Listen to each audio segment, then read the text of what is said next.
Welcome to the Windows Computer and Technology channel, and we were talking about in a video earlier this week about online or phone activation, of Windows operating system.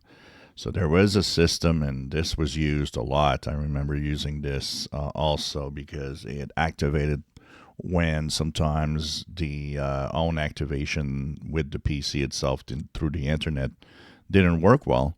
It often actually worked by that method. So this was not just a way to activate your Windows offline and activate it without a Microsoft account. It was also a way to sometimes activate Windows that had a problematic activation. So Microsoft confirms that the offline phone activation has stopped working. They apparently stopped this activation on December 3rd. And what they're saying is that if you call the number to activate, it will tell you that now you have an online activation that you can go and do. And that's how it happens now.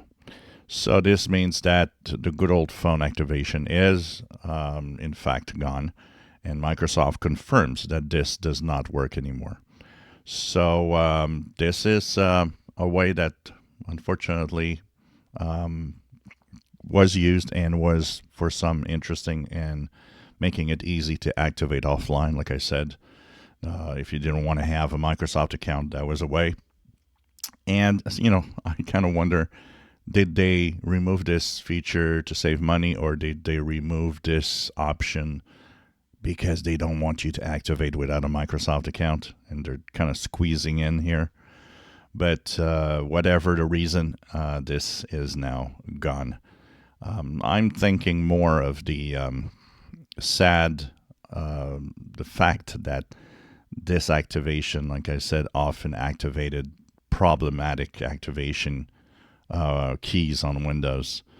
And that is probably where I am more sad of this going, because that means that it's now going to be more difficult if you have activation issues.